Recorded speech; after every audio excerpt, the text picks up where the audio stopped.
Hello everyone, praise the Lord Yeshu. I hope you are fine. So today we shall be talking about the cornerstone. आज हम cornerstone के बारे में बात करेंगे. It is the most important stone in a building. It holds the building together. It holds the walls together. यानी जो cornerstone होता है जिसे कोने का पत्थर कहते हैं वो बहुत important stone होता है क्योंकि वो बिल्डिंग के फाउंडेशन का काम भी करता है और वो वॉल्स को आपस में जोड़ के रखता है.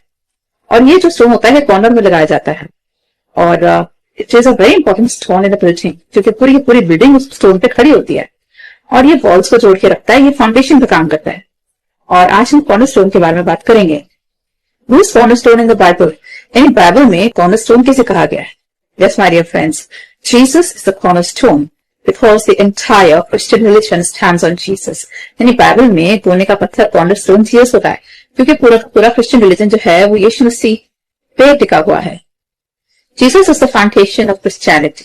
यानी जो ईसाई धर्म है वो यीशु मसीह पे टिका हुआ है और ईसाई धर्म की जो फाउंडेशन है वो यीशु मसीह है और इसलिए हम यीशु मसीह को कॉर्नरस्टोन कहते हैं क्योंकि वो सबसे इंपॉर्टेंट है क्रिश्चियनिटी में. यानी यीशु मसीह एक डिवाइन फिगर है. वो 100% ह्यूमन बीइंग भी है, 100% गॉड भी है because he was in heaven in the form of God and he came down in the form of man on this earth. यानी यीशु मसीह स्वर्ग में किंग की तरह रहते थे. वो परमेश्वर के बेटे हैं. स्वर्ग में वो गॉड के बेटे की तरह रहते थे लेकिन पृथ्वी पर वो आए इंसान बन के. 100% वो इंसान भी है और 100% गॉड भी है and he is most important divine figure in Christianity. यानी कि ईसाई धर्म में सबसे इंपॉर्टेंट स्थान है यीशु मसीह का और इसलिए हम उनको कॉर्नरस्टोन कहते हैं. और आज हम कॉर्नरस्टोन यानी यीशु मसीह के बारे में बात करेंगे. The Pharisees and the Sadducees underestimated the value of Jesus. They said, "We know him. His father is a carpenter. We know his brothers and sisters. We know his mother Mary." यानी कि जो Pharisees होते हैं, फरीसी सदुकी, वो Jesus को पहचानने में गलती कर देते हैं. वो यीशु मसीह को नहीं पहचान पाते कि वो खुदा के बेटे हैं और वो कहते हैं ये तो मामूली से इंसान है. इसकी मदर मैरी है, मम्मी का नाम मैरी है और इनके भाई बहनों को हम जानते हैं और ये तो वही मामूली से व्यक्ति है. ऐसा मैथ्यू चैप्टर 13 वर्स 55 में लिखा है. Which means they could not understand the worth of Jesus and they said he is just another ordinary boy. तो कहते हैं तो बहुत मामूली सा इंसान है, तो हमारे सामने ही पला बड़ा है और मरियम उसकी मम्मी है और इनके भाई बहनों को जानते हैं, तो ये इतना महान विश्ववक्ता कैसे हो सकता है? How come he is talking wisdom? यानी कि वो हैरान हो जाते, कहते हैं इतनी विजडम भरी बातें कैसे कर सकता है, तो बहुत मामूली फैमिली से है. मैथ्यू चैप्टर 13 वर्स 54 में लिखा है. They could not understand the scriptures that Christ had to come in this world, be born of Mary in a stable. यानी कि स्क्रिप्चर्स को वो नहीं पहचान पाए फरीसी सदूकी क्योंकि बहुत साल पहले भविष्यवक्ता इसाया ने भविष्यवाणी कर दी थी कि यीशु मसीह का जन्म होगा, जो मसीहा होगा, जो खुदा का बेटा होगा और वो कुंवारी से उत्पन्न होगा, मरियम से पैदा होगा. ऐसा इसाया चैप्टर 7 वर्स 14 में लिखा है. ये सारी चीजें फरीसी और सदूकी नहीं पहचान पा रहे थे जबकि उन्होंने भी ओल्ड टेस्टामेंट बहुत बार पढ़ी, but still they could not recognise that Jesus is the very same person who was depicted in the book of Isaiah. यानी इशाया की पुस्तक कई बार पढ़ी जाती थी सिनेगॉग्स में, टेम्पल्स में, लेकिन फिर भी फरीसी और सदूकी नहीं पहचान पाए कि जिसके बारे में वो हर बार टेम्पल्स में पढ़ते थे, सिनेगॉग्स में पढ़ते थे, वो यही यीशु मसीह है जो उनके सामने प्रीचिंग कर रहे थे. They often mocked Jesus. कई बार उन्होंने यीशु मसीह का मजाक उड़ाया. Once Jesus went to Nazareth and he was reading from the book of Isaiah in the temple. And then people of Nazareth threatened to kill him or throw him down the hill. यानी यीशु मसीह एक बार नासरत में जाते हैं, वहां synagogue में उनकी पढ़ने की बारी आती है. तो जब वहां पढ़ रहे होते हैं इसाया की पुस्तक में से, उसके बाद वो लोगों से कहते हैं आज ये कथन पूरा हुआ. तो लोग उनको देख के गुस्सा खा जाते हैं क्योंकि यीशु मसीह कहते हैं कि एक भविष्यवक्ता आएगा और वो लोगों को छुटकारा दिलाएगा और वो बड़े बड़े काम करेगा, मौत से करेगा, चमत्कार करेगा और लोगों को मोक्ष यानी मुक्ति का रास्ता दिखाएगा, उनको गाधार करेगा. तो ये सारी बातें सुन के जीव सराह से जाते हैं और यीशु मसीह को धमकी देते हैं कि हम तुम्हें इस हिल पर से नीचे गिरा देंगे और इसे फिर जीव से निकल के भाग जाते हैं. ऐसे लूक चैप्टर 4 वर्स 28-29 में लिखा. यानी कि जो जूस थे, जो फरीसी सदूकी थे, वो भी यीशु मसीह को नहीं पहचान पा रहे. वो यीशु मसीह को, जबकि उन्होंने कई बार ओल्ड टेस्टामेंट पढ़ा था यीशु के बारे में, लेकिन फिर वो नहीं जान पाते, फिर भी नहीं समझ पाते कि वो यीशु है जिसके बारे में कई जगहों पर लिखा है old testament. The people at that time underestimated Jesus, and that's why the Jews welcomed Jesus on Palm Sunday. And as the king of Jews, and the very next week they plotted to kill him, got him arrested, got him crucified, and buried him. Which means कि जो Jews थे, ये Jesus की worth नहीं पहचान पा रहे थे और जब भी वो पाम संडे पर उनका वेलकम भी करते हैं, आस्किंग चूज, मैथ्यू 25 चैप्टर में लिखा है। लेकिन फिर अगले वीक ही वो जीसस के खिलाफ हो जाते हैं और उनको पकड़वा देते हैं, और उनपे जब क्रूज पे चलाया जाता है तो उसके विटनेस होते हैं और फिर उनको दफना देते हैं कब्र तक। यानी वही यहूदी हैं जो एक हफ्ता पहले जीसस का वेलकम कर रहे होते हैं पाम संडे वाले दिन, और एक ही हफ्ते में कितना बदल जाते हैं। यीशु मसीह की डेथ को विटनेस कर रहे होते हैं और उनमें से एक भी आवाज नहीं उठाता जब यीशु मसीह को क्रूज पे चलाया जाता है। तो एक भी जीव में हिम्मत नहीं होती कि वो उस चीज का अपोज करे कि जिसको क्यों क्रूज दिया जा रहा है, और कोई भी उन्हें बचाने की कोशिश नहीं करता। और बल्कि उनकी डेथ के वो विटनेस होते हैं कि उन्हें कैसे क्रूज पे चलाया जाता है और कैसे उन्हें दफनाया गया। ये सारी चीजें अपनी आंखों से देखते हैं, लेकिन फिर भी कोई रिटेलिएट नहीं करता, कोई अपोज नहीं करता और ये सब होने देते हैं। Which means the Jews they underestimated the power of Jesus. यानी यहूदी लोग जो थे वो यीशु मसीह को नहीं पहचान पाए। And his own disciple Judas betrayed. यीशु मसीह का जो अपना खुद का चेला था जिसका स्मृति वो जीसस को पकड़ा देता है, वो धोखा देता है। He was with Jesus all the time, could not understand his worth that he is the son of God. यानी कि जैसे चेले 24 घंटे उनके साथ रहते थे, यहूदा स्मृति भी उनके साथ रहता था, लेकिन वो फिर भी नहीं पहचान पाया कि जीसस सन ऑफ गॉड है। वो धोखा दे देता है और जीसस को पकड़ा देता है। लूक चैप्टर 22 वर्स 1 से 6 में लिखा है। Which means जब फरीसी, सदूकीज, यहूदी, यानी जूस, यानी जुडास इस्करियोट, ऐसे कितने सारे लोग थे उस जमाने में जो जीसस की वैल्यू को नहीं पहचान पा रहे थे, जो नहीं पहचान पा रहे थे जीसस सन ऑफ गॉड है। और जब भी जैसे साथ इतना गलत होता है वो उसे होने देते हैं।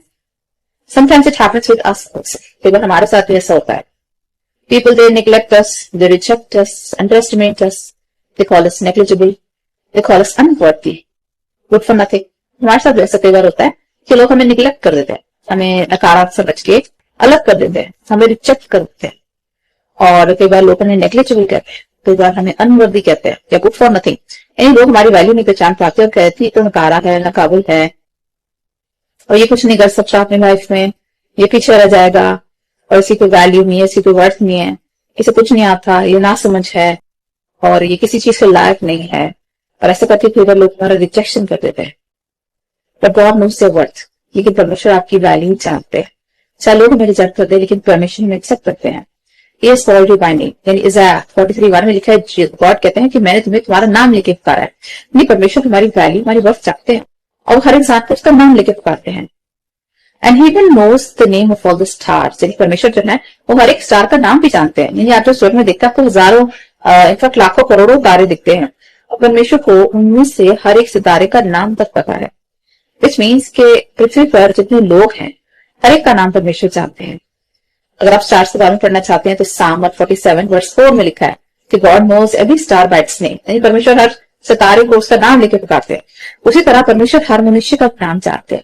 Each one of us is very important in the eyes of God, और गॉड कहते हैं कि मैंने तुम्हें तुम्हारा नाम लेके पुकारा है। Which means God calls each one of us by our name, यानी कि इस दुनिया में कितने millions and millions of people are, लेकिन परमेश्वर हर एक का नाम जानते हैं। He knows each one of us personally, Isaiah 43:1 में लिखा है। And God knows your value and your worth, यानी चाहे दुनिया वाले आपकी वैल्यू समझ ना पाए, लेकिन ईश्वर आपकी वैल्यू जानते हैं और आप ईश्वर के लिए बहुत इंपॉर्टेंट है, बहुत बहुमूल्य है। It is not surprising that it happens with us every day, यानी कि इसमें हैरान होने वाली बात नहीं है, ये हमारे साथ हर बार होता है। People may judge us by our qualification, by our education, your status, your ranks, your money, your designation, यानी लोग हमारा जजमेंट करते हैं हमारी क्वालिफिकेशन, ये कितना पढ़ा लिखा है, किसका स्टेटस क्या है, इसकी डेजिग्नेशन क्या है, इसकी पोस्ट क्या है, इसके पास कितना पैसा है, इसका घर कितना बड़ा है।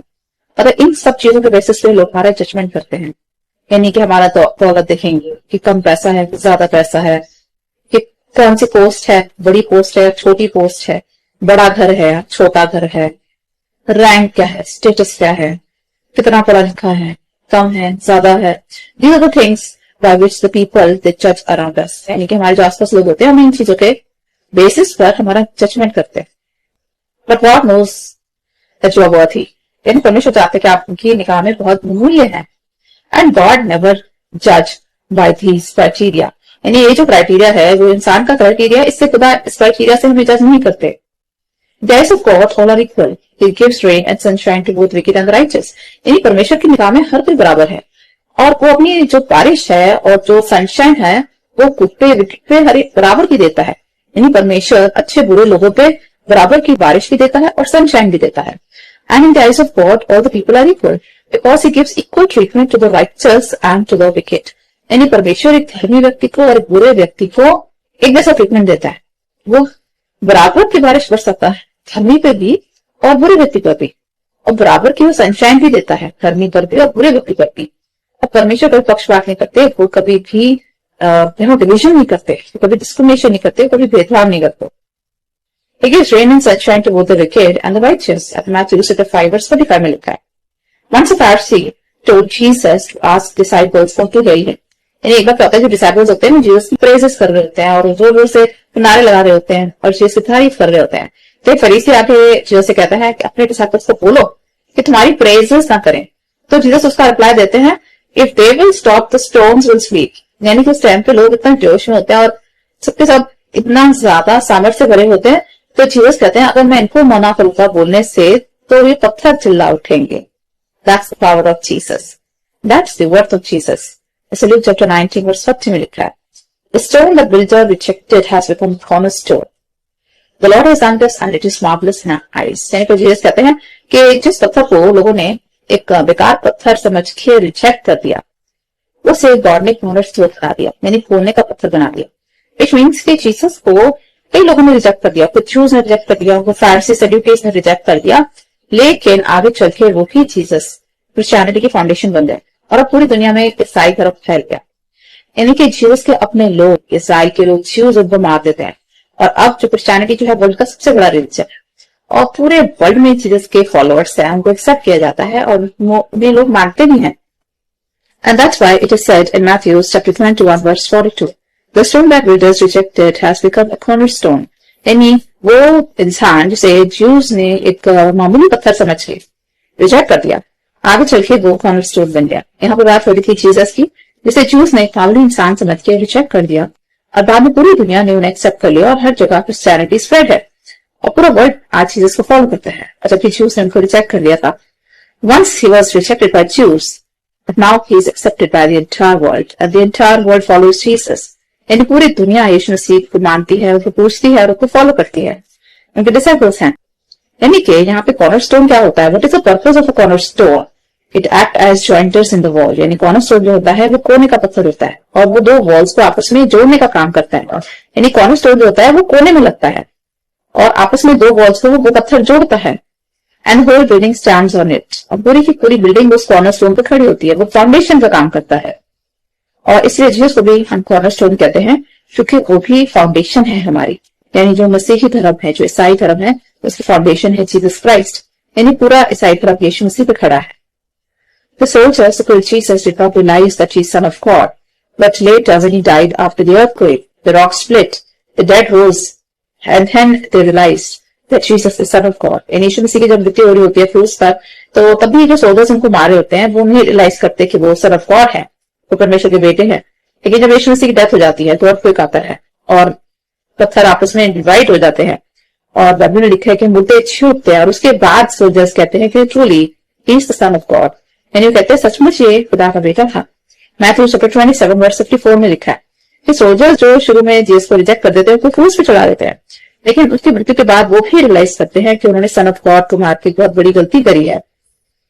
और बाद में सोल्जर होता है जो जीसस की साइड में जो भाला डालता है तो उसमें से फ्रेश ब्लड वाटर आता है, तो वो भी कहता है truly he is son of God. यानी soldiers they also realise that Jesus is son of God. इन शुरू में सोल्जर्स भी यीशु मसीह की वैल्यू नहीं जान पाते, लेकिन बाद में वो भी कन्फेस करते हैं कि जीसस खुदा के बेटे हैं। The thief realise that Jesus is son of God and said remember me when you will be in your kingdom. यानी जीसस के साथ दो चोरों को लटकाया जाता है, उसमें से एक चोर जीसस को पहचान लेता है और कहते हैं कि जब आप अपने किंगडम में आएंगे, जब आपकी बादशाहत आएगी तो मुझे जरूर याद करना। ऐसे लूक चैप्टर 23 वर्स 42 में लिखा है, and Jesus said today you will be with me in paradise. और जीसस उसे कहते हैं फिर आज ही मेरे साथ फिरदौस में होगा। लूक 23:43 में लिखा है, it takes a fraction of moment to trust Jesus. यानी कि ये फ्रैक्शन ऑफ मोमेंट में होता है कि हमारा जो विश्वास जब यीशु मसीह में बढ़ता है तो वो एक फ्रैक्शन होती है, यानी कि झटके में बढ़ता है। Even King Herod could not recognise Jesus. The Pharisees, Sadducees did not recognize who Jesus was. But the thief displayed his faith at the last moment and saved himself and went to paradise. यानी कि जो king Herod होता है, जो Jesus को sentence सुना रहा होता है, वो तक यीशु को नहीं पहचान पाता। फारसी सदूकीज नहीं पहचान पाते कि यीशु मसीह खुदा के बेटे हैं, लेकिन वो जो चोर यीशु के साथ लटका होता है क्रूस पे, वो सिर्फ एक सेकंड में जीसस को पहचान जाता है और कहता है ये सन ऑफ गॉड है, और उसको स्वर्गवाद भी मिलता है क्योंकि जीसस इसको उसी दिन पैराडाइज में यानी स्वर्ग में यानी स्वर्ग में रिसीव करते हैं। ऐसे लूक चैप्टर 23 वर्स 43 में लिखा है। हालेलुया। व्हिच मींस कि हमारा एक फ्रैक्शन ही काफी होता है, एक सेकंड ही काफी होता है यीशु मसीह में ईमान लाने के लिए, फेथ लाने के लिए। People may call you a small stone, a pebble, but you are a rock. You are a cornerstone. यानी लोग आपको एक छोटा पत्थर समझ के रिजेक्ट कर देंगे, आपको फेंक देंगे, लेकिन याद रखिए आप कॉर्नरस्टोन है यीशु मसीह की तरह। You are a masterpiece made in the image of God. परमेश्वर ने आपको अपने स्वरूप में बनाया है और आप परमेश्वर के लिए बहुत कीमती हैं। Never compromise on your worth, on your value, on your self-respect. यानी हर एक इंसान की सेल्फ रिस्पेक्ट होती है, हर एक का आत्मसम्मान होता है और उस पर कभी कॉम्प्रोमाइज ना करें। Never compromise with your values. अपने वैल्यूज के साथ कभी कॉम्प्रोमाइज ना करें। Understand your worth. यानी आप बहुत कीमती हैं, बहुत बहुमूल्य हैं, इस चीज को समझे। God will raise you. You will go higher and higher. You'll go to places. यानी परमेश्वर आपको ऊंचे उठाएंगे। People make fun of Elizabeth, Ruth, Hannah, Naomi. People underestimated them, but God blessed them. इन्हीं से बहुत सारे विमेन थे बाइबल में जिनका लोगों ने मजाक उड़ाया, जैसे कि एलिजाबेथ भी थी, एक सारा भी थी जिनको कभी संतान नहीं होती थी, रूथ, हन्ना, नाओमी, ये सारे वो लेडीज थे जिनको लोगों ने खूब मजाक उड़ाया और लोगों ने इनके बारे में बातें फैलाई कि ये कभी भी ब्लेस नहीं हो सकते, वो परमेश्वर कभी ब्लेस नहीं करते और जरूर इन्होंने एक गलत काम किया होगा, इसलिए इनके ऊपर कभी कोई आशीष नहीं आई, कभी कोई ब्लेसिंग नहीं आई। And the people underestimated them, लोगों ने उनको बहुत ज्यादा नकारा समझा। But God raised them, God blessed them, परमेश्वर ने इन सब लेडीज को ब्लेस करा। And they were written off, यानी कई बार लोगों ने इनको रिटर्न ऑफ कर दिया था। रिटर्न ऑफ का मतलब होता है लोग इनको भूल गए थे। They were forgotten, they were written off. And people said their story is over. लोगों ने कहा कि इनकी जो कहानी है वो खत्म हो चुकी है, अभी कोई आशीष नहीं मिली, इनको कोई ब्लेसिंग नहीं मिली। They were written off. They were considered as negligible. They were neglected by people. They were forgotten. लोगों ने इनको नकार दिया और इनको लोग भूल गए थे और लोगों ने कहा इनकी लाइफ ऐसे एंड हो जाएगी, their story is over. But God remembered these women and God blessed them. Also, GC, अगर आप GC की स्टोरी याद करें, he also made fun of David, thinking he's a shepherd boy, but God raised him. यानी कि Samuel जब आता है डेविड की राखी करने, तो GC उसका जो फादर होता है उसके 7 सन्स को उसके आगे खड़ा कर देता है, उनमें से कोई भी राजा नहीं होता इजराइल का, और वो डेविड को भूल जाता है। वो सोचते हैं कि डेविड तो शेpherd boy है और ये क्या कर पाएगा, उसको बुलाता भी नहीं सैमुअल के आगे खड़ा होने के लिए। But David was forgotten by his own father. यानी डेविड का अपना पिता उसको भूल जाता है, वो उसकी वैल्यू उसकी वक्त नहीं समझता, लेकिन गॉड ने उसी को चुना था इस्राएल का राजा बनने के लिए। फर्स्ट सैमुअल चैप्टर 16 वर्स 11 में लिखा, Joseph, when he saw the dream of stars, sun and moon, was called a daydreamer. कुछ ऐसे यूसुफ के साथ भी होता है, एक बार उसको ड्रीम आता है कि सन मून और स्टार्स उसके सामने छुप रहे हैं, यानी सन मून उसके फादर मदर हो गए और स्टार्स उसके ब्रदर्स हो गए। जब वो अपने भाइयों को ड्रीम बताता है तो वो उससे नाराज हो जाते हैं, उससे नफरत करने लग जाते हैं और उसको डे ड्रीमर कहते हैं, यानी कि सपन देखने वाला। And he was sold by his own brothers, यानी उसके भाई उसको बेच देते हैं इजिप्ट के अंदर। And his story was written off, he was also written off, यानी कि उसके भाई उसको भूल जाते हैं, उनको लगता है कहानी खत्म हो गई, उसको हमने स्लेव बना के बेच दिया और अब उनसे दूर हो गया और दोबारा कभी नहीं मिलेगा, और उनको लगता है तो ये पूरी जिंदगी गुलाम बन के रहने वाला है। तो he was forgotten by his brothers and he was written off. People felt his story is over, उसके भाई कहते हैं इसकी कहानी खत्म हो गई, अब तो ये पूरी जिंदगी गुलाम की तरह काम करे। But God remembered him. लेकिन जोसेफ जो था वो साफ दिल का था, जोसेफ का दिल खुदा के आगे बिल्कुल साफ था, वो नेक इंसान था, वो खुदा प्रस्त था, धर्मी था, और गॉड उसको याद रखते हैं, यानी परमेश्वर ने उसको याद रखा और उसका स्टेटस रेज करा। ऐसे जेनेसिस 37 चैप्टर में लिखा है वर्सेस 19 से 36, In the same way some of you have been written off. You have been forgotten by people. ऐसा हम से कईयों के साथ हुआ है, हमें लोगों ने बुला दिया है, लोग हमें भूल गए हैं। And you have been written off. Your story is over. People believe. यानी लोग सोचते हैं इनकी कहानी खत्म हो गई, अब इन्हें कोई ब्लेस नहीं करेगा, कोई आशीष नहीं मिलेगी, यानी खुदा इन पे मेहरबान नहीं है। You have been pushed aside by people. लोगों ने आपको किनारे कर दिया है। You have been ignored by people. लोगों ने आपको इग्नोर करा है। You are considered unworthy. और लोगों ने सोचा कि आप किसी काम के लिए हैं, unworthy. But God sees your worth. यानी परमेश्वर आपकी वैल्यू चाहते हैं। एक बड़ी अच्छी आयत है यहाँ पे, by the lips of the infant he ordained praise. यानी कि परमेश्वर जो है वो छोटे छोटे बालकों के द्वारा अपनी प्रेज करवाते हैं, स्तुति करवाते हैं। Psalm chapter 8 verse 2 में लिखा है, which means कि बड़े बड़े लोग को परमेश्वर रिजेक्ट कर देते हैं और छोटे छोटे जो बालक होते हैं, जो इन्फेंट्स होते हैं, परमेश्वर कई बार उनके मुंह से अपनी स्तुति करवाते हैं। I would like to share another words with you. God has chosen the foolish to shame the wise. यानी परमेश्वर ने इस दुनिया की मूर्खों को चुना है बुद्धिमानियों को लज्जित करने के लिए। God has chosen the weak to shame the strong. परमेश्वर ने कमजोरों का चुनाव किया है, यानी बलवानों को लज्जित करने के लिए।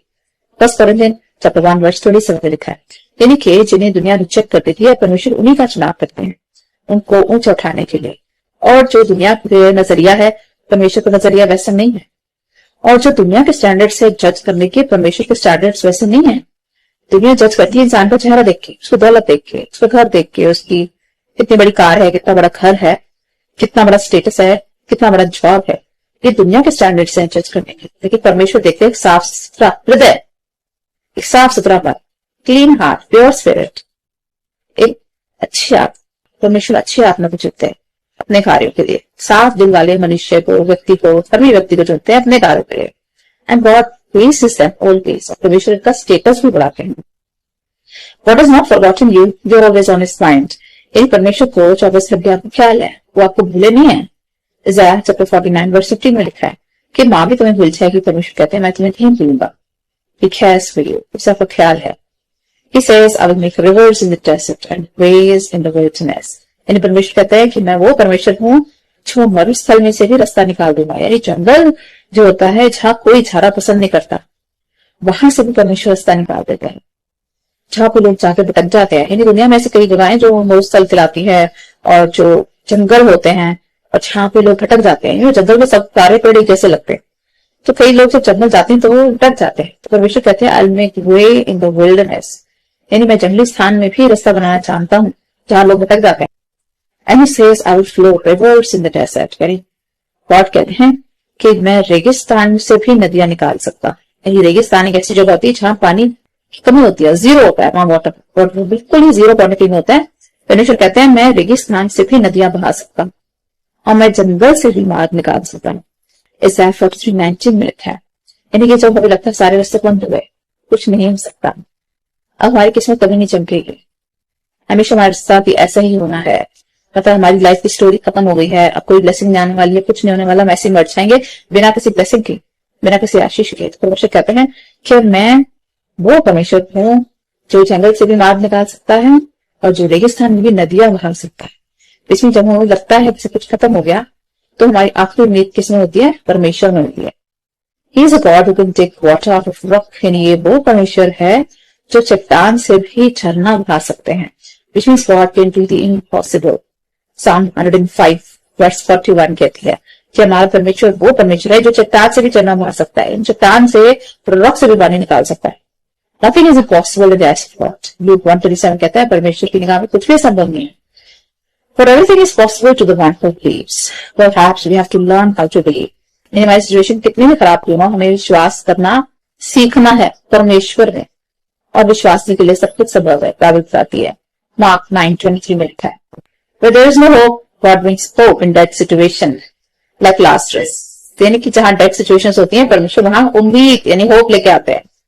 अगर आपको लाजरस की स्टोरी याद है तो लोगों ने कहा कि लाजरस की कहानी खत्म हो गई है, वो मर गया है, वो ग्रेव में है।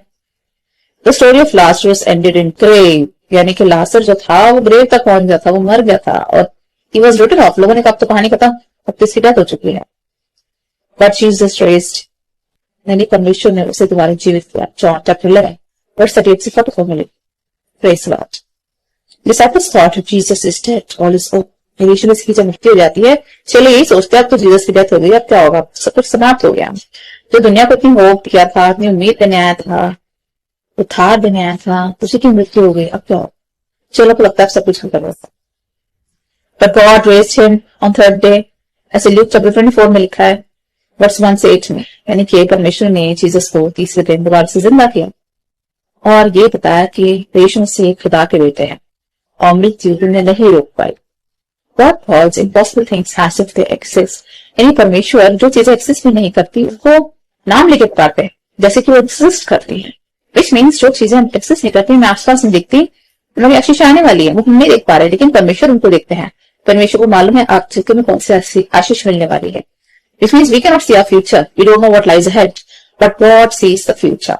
यानी परमेश्वर को मालूम है आगे चल के हमें कौन सी आशीष मिलने वाली है, और इसमें लिखा है कि calls it possible things as if they exist, यानी परमेश्वर उन चीजों को बुलाते हैं जैसे कि वो एक्सिस्ट करते हैं, ऐसा रोमन्स 4:17 में लिखा है. This is faith.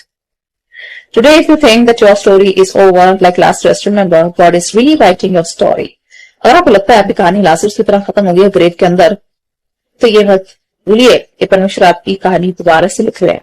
God is rewriting your story. He's changing things in your favor. He's turning the tables. He's giving you a fresh start, like Daniel, Shadrach, Meshach, Abednego. यानी परमेश्वर आपको एक फ्रेश स्टार्ट दे रहे हैं, यानी आपकी बीती life खत्म हो चुकी है और एक नया जिंदगी आ रही है, नया सवेरा हो रहा है. परमेश्वर आपको भी स्टार्ट दे रहे हैं, लाइफ को दोबारा से स्टार्ट करने वाला है. जैसे डैनियल के बारे में लोगों ने सोचा था अब तो शेर काट के इसको खा जाएगा. शैड्रैक, मेशक, अबेदnego के बारे में सोचा था कि ये जल जाएंगे आपकी भक्ति में, but they all came out victorious. You know, kings thought that they will die. Daniel के बारे में सोचा था किंग ने कि अब तो शेर इसको खा जाएगा. शैड्रैक, मेशक, अबेदnego के बारे में किंग ने सोचा था तो ये जल जाएंगे आपकी भक्ति में, but they all came out victorious, which means they were also written off. लोगों ने सोचा था इनकी कहानी भी खत्म हो गई, बट वो बाहर आए जीवित, जिंदा, और बिना किसी ब्लेमिश के, बिना किसी चोट के, बिना किसी जख्म के. Which means your story is being rewritten. God is rewriting your story. आपकी स्टोरी दोबारा से लिखी जा रही है, यानी आपकी पिछली स्टोरी खत्म हो गई, एक न्यू लाइफ लिखी जा रही है, एक न्यू स्टार्ट मिलने वाला है, एक न्यू शिफ्ट मिलने वाला है. God is a God of miracles. हमारे परमेश्वर जो है चमत्कार करने वाला प्रभु है. He is rebuilding your life. वारस से आपके जीवन को बना रहे हैं, यानी जितनी खराब चीजें थी वो उसे ठीक कर रहे हैं. Trust him, your better days ahead. ईश्वर में विश्वास रखें, आपके अच्छे दिन आने वाले. It's not over, the story is not over. He is bringing the shift. He said, behold, I am making all things new. यानी कि गॉड कहते हैं कि मैं सब कुछ नया करने वाला. रेवलेशन 21:5 में गॉड कहते हैं, आई एम मेकिंग एवरीथिंग न्यू, यानी कि पुरानी बातें सब लिखी, अब मैं हर चीज को नया करने वाला हूँ. So God is rewriting your story. He is bringing new miracles into your life. He is going to surprise you with new miracles. And you're going to see a better days ahead. परमेश्वर आपको चकित करने वाले, हैरान करने वाले हैं, आपके जीवन में नए नए miracles देकर आपको एक नया जीवन दे रहे हैं, एक न्यू स्टार्ट दे रहे हैं, और आपके जीवन में हर चीज को नया करने वाले हैं. Have faith in him.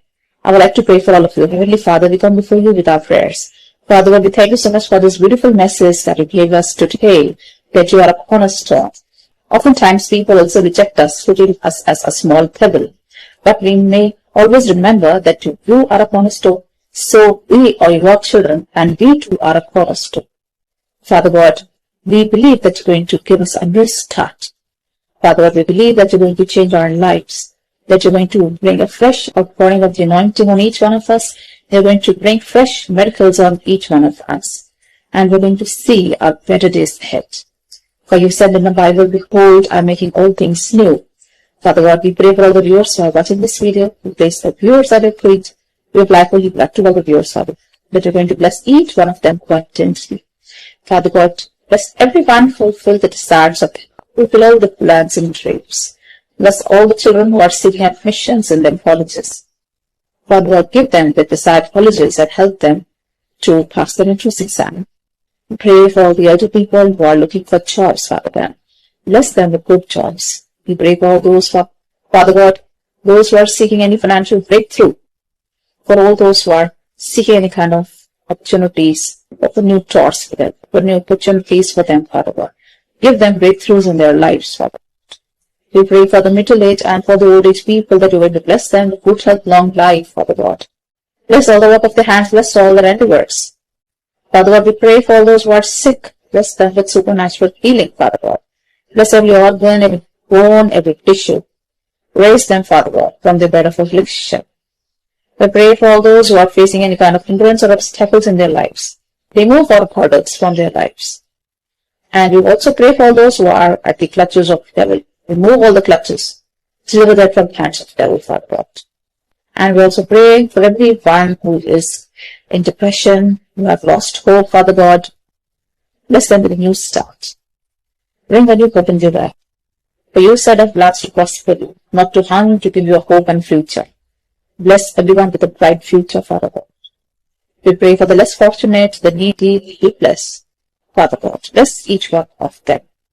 Bless the orphan, the widows, the underprivileged, Father God. Raise their level, raise the status. Bless each one of us with the Holy Spirit, Father God. Outpour a fresh anointing of the Holy Spirit on each one of us, Father God. Give us a new heart and a new spirit. For you said, I will remove the heart of stone and give you a heart of flesh. Father God, bless each one of us with the fruits and the gifts of the Holy Spirit. Help us to pray and to read scriptures, Father God. Help us to come more closer to you. We give all glory to your name. We ask this prayer through Jesus Christ, Lord. Amen. Well, this message will be a big blessing for each one of you. So always remember that Jesus, cornerstone, is with you always. And if people have rejected you, considering you as a small pebble, always remember you are a cornerstone like your Father God, Jesus. He is going to take you to places. He is going to raise you higher and higher. And your better days are ahead. Take care. Bye-bye.